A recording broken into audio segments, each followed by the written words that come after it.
মহান স্বাধীনতা এবং জাতীয় দিবস উদযাপন 25শে মার্চের এই দিবস পালন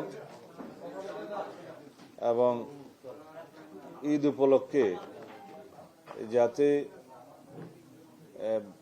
বিভিন্ন রকমের আইন শৃঙ্খলা পরিস্থিতি যেগুলো সৃষ্টি হয় সেগুলো যাতে আমরা অ্যাভয়েড করতে পারি, বিশেষ করে গার্মেন্টস সেক্টরে, সড়ক পরিবহনে, যাতে মানুষের ঈদ যাত্রাটা আমরা নির্বিঘ্ন করতে পারি এবং জনজীবনে স্বস্তি দিতে পারি। সেই জন্য দুটো আলাদা আলাদা মিটিং হয়েছে এবং সংশ্লিষ্ট মন্ত্রণালয়, দপ্তর এবং আমাদের মন্ত্রণালয়ের যারা সংশ্লিষ্ট সংস্থা প্রধান সবাই উপস্থিত ছিলেন।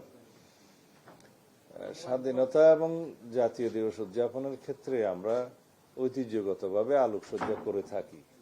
এইবার একটা গুরুত্বপূর্ণ সিদ্ধান্ত হয়েছে উদ্ভূত পরিস্থিতিতে এবং যাতে ফুয়েল ক্রাইসিস না হয় এবং কৃচ্ছতা সাধন করতে পারি, সেজন্য আমরা সিদ্ধান্ত নিয়েছি এবার দেশব্যাপী এই দিবস উপলক্ষে কোনো আলোকসজ্জা করা হবে না। এটা একটা গুরুত্বপূর্ণ সিদ্ধান্ত। আর যাতে নিরাপত্তা নিশ্চিত করতে পারা যায় সব দিকে সবাই সেটার ব্যাপারে আন্তরিক হন। সংশ্লিষ্ট সকল দপ্তর, মন্ত্রণালয় এবং জনসাধারণ সবারই আমরা সহযোগিতা কামনা করেছি।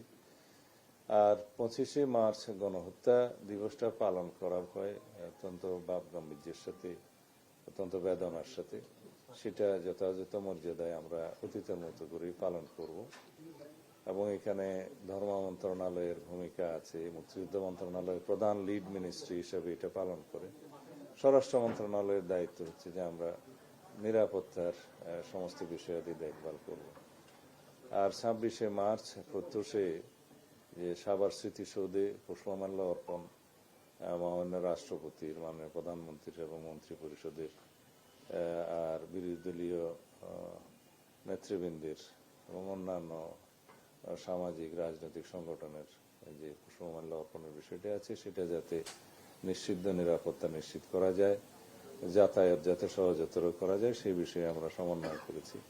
এই হলো আজকের বিষয় এবং আমরা আশা করি সবার সহযোগিতা পাব। এগুলো সবই সেট রুলস, স্ট্যান্ডার্ড প্রসিডিউর, আগে যেগুলো প্রতিপালন করা হয় যাতে সবাই আন্তরিকতার সাথে সেই সমস্ত বিধি প্রতিপালন করে এবং নিরাপত্তা নিশ্চিত করার জন্য, যাতায়াত সহজতর করার জন্য এবং মহান স্বাধীনতা এবং জাতীয় দিবস যাতে ভাব গাম্ভীর্যের সাথে আমরা উদযাপন করতে পারি।